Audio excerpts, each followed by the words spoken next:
I often get asked what tools do I use to create and self-publish no content and low content books on the Amazon KDP platform. So in this video, I'm going to give you my top 7 tools that I use to get an edge on my competitors and also to speed up the publishing process. So if you're looking to publish your own book on Amazon or to create a publishing business or make money online, then follow along as I show you which tools that I use. Now, if you've not been to this channel before, then welcome. My name's Paul Marles and I do videos on how to make it, keep it and grow it. And that's your money I'm talking about. And if you do like videos like that, then please do give it a thumbs up, hit the subscribe button, smash that notification bell to receive notification of when I produce more videos like this. So a lot of people do ask me, what tools do I use, or what tool or plugin am I using when they watch some of my videos? So I'm going to cover that in this video and I'm going to show you the top 7 I use. Now, it's not going to be a comprehensive review on each tool. I'm just going to show you the essential features that I use. If you do want a comprehensive review on anything I've mentioned today, then please do let me know in the comments below and I can put that on the list for a future video. Now, a small disclaimer, some of the links I'm going to give you to the piece of software down in the description below are affiliate links, which means I do get a small commission if you do click on one of those links and make a purchase, which does help fund this channel. But if you don't want to, that's fine. Just do the search yourself in Google for the names that I'm going to mention in a moment. So there's a lot to cover. Let's get on with it nice and quick. So first of all, we've got BookBolt. Now this is a subscription-based software and it has a number of features, a number of tools within it to help you research books, to create covers, create interiors. But I use BookBolt for one main feature, and that is the cloud function. And this gives us the top 100 books by best-selling rank in categories such as notebook, journal, and also keywords, which are optional. And this will give us a list of books, the top 100 books for that particular category or keyword. And this is very useful for getting niche ideas. So if I'm thinking about what can I create books in, I will refer to this. And I will often look at this list once or twice a month because it does change, especially depending on type of year. If we look at the moment, there's lots of graph books here because it's that back to school time of year. So it's good to see what's selling well and also what's selling well for that time of year. And unusual books will often pop up on here and I'll make a note of it and use that as an idea for a book later on down the line. So niche research, BookBolt. Now, when it comes to getting an edge on your competitors, keyword research is vital. And I use a number of tools for this. Now, I enjoy keyword research and I find it's one of the most vital functions in terms of getting those keywords to help get your books ranked and make sales. And the first one I use is Helium 10. Again, this is subscription-based software. They have a number of modules or tools. You can subscribe to the whole lot or you can subscribe to individual modules. And the main 2 modules that I use are Magnet, and this is a keyword research tool. So I put in coloring book here and it gives us lots of keywords related to the keyword we put in.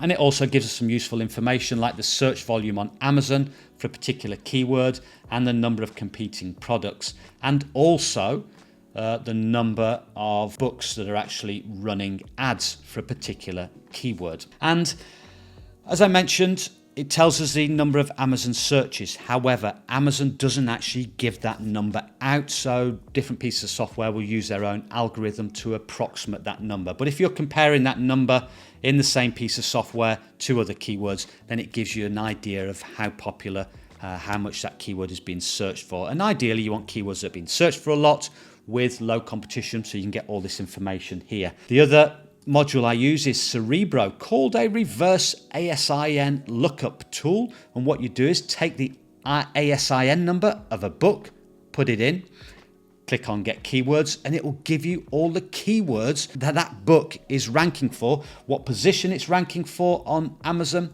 It'll also give you the search volume for that keyword. And this is really good for spying on your competitors, if you like, and finding out what keywords they're ranking well for. Because if they're selling well and ranking well for that keyword, you know that they're getting a lot of sales from that particular keyword. So you can do further research on it or use it yourself in your own books. So again, a very useful function. Now, sometimes Helium 10 can give you so much information, it can be a bit overwhelming and take a bit longer to use. So another piece of software I use, which is actually one of my favorites, is Publisher Rocket, because it gives you less keywords, but I find the keywords are more relevant, more focused towards the one you're actually searching for. And it gives us some very useful additional information. Again, it gives us the Amazon search numbers per month. It gives us this competitive score, which is basically a ratio of the number of searches per month over the number of competitors for a particular keyword. It gives us the average monthly earnings for a keyword. So if you wanted to go and pick all those keywords that were making a lot of money on Amazon, you can do that also. And I just like the simplicity and functionality of this software. And you just click on the magnifying glass and it will populate these fields with the information you're looking for. So you don't have to look at every single keyword. And the other useful aspect of this is the competition analyzer, which if you put in a keyword like coloring book, it will give you the top 10 search results for that keyword on Amazon and give you useful information like the bestsellers rank of the book, the daily sales, the monthly sales. So again, very useful information for your research. And also, if you're looking to do category search, it's very useful for that as well. It'll give you all the categories and you can do searches and it will suggest categories for a particular word or keyword that you're searching for. Now, when it comes to keyword research, a Chrome plugin that I use all the time is Keywords Everywhere, and you'll probably see me use it in many of my videos. Now, this plugin has a number of different functions, but what I use it for is for this data here. Now, I've put in coloring book into Amazon. We've got a list of suggested keywords from Amazon, and we've got this data here, which is the number of searches per month on Google, and this nice little graph which can show us any trends, and it will also, if we hover over it, show us the number of searches on Google per month for that keyword over a 12-month period. So we can see if there's any variations, because some different times of the year, some keywords can be more popular. Now, obviously, it's Google searches per month, and people that go onto Google have a different intent than people that go onto Amazon. Amazon is more buyers. Google could be putting in coloring book and looking for ideas for coloring books, or how to make coloring books, or different types of coloring books, all sorts of different types of information.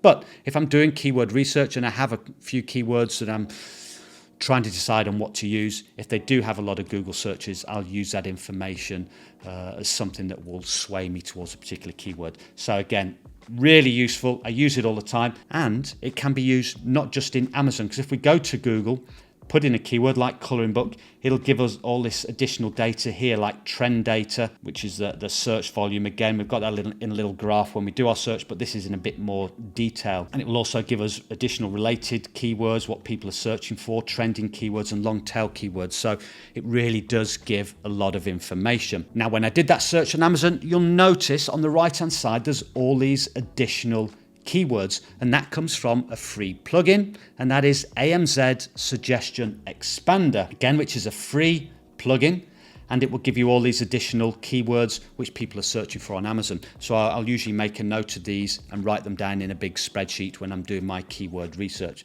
Now, another invaluable plugin I use is one called DS Amazon Quickview.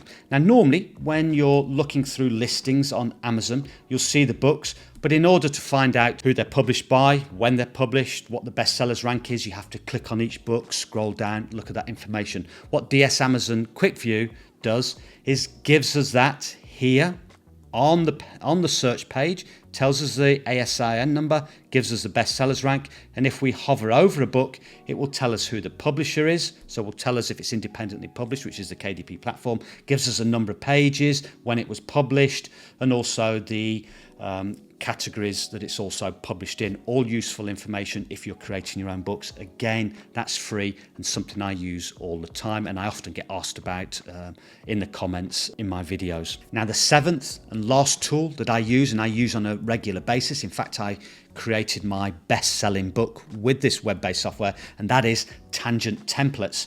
And I mainly use this for creating interiors, and here you can see there's lots of different interiors available, and you can also create your own custom interiors, including things like handwriting book interiors with graphics. And it's so simple to use. It's just a case of clicking on an interior, putting in your trim size, putting in your page count, clicking on downloading in the interior, and you've got a PDF file there ready to upload to the Amazon KDP platform. So it saves time, also gives you ideas for niches as well when you look through all those different interiors. What I also use it for is the listing helper. Now, when you're on the Amazon KDP platform, when you upload a book, you've got to go through the title, subtitle, author name, description, keywords, categories, and you've got to upload that or write in that information each time. What you can do on Tangent Templates is fill in some of the information that you use a lot. So it might be a basic description, it might be a few keywords, your author name, some categories that you often use, and you can save that as a template so that when you go to the platform, you can click on the helper and it will populate all those boxes. Again, it will help just speed up the upload process a bit, which might be useful if you are creating a number of books, but not spamming. Okay, so that's my top 7 tools that I use on a regular basis. And in fact, I don't really use anything else for creating my books. Obviously, I use software, things like Affinity Designer for creating the actual covers and interiors. But these are the tools I use to get an edge on my competitors and also to speed up the process of creating them and uploading them.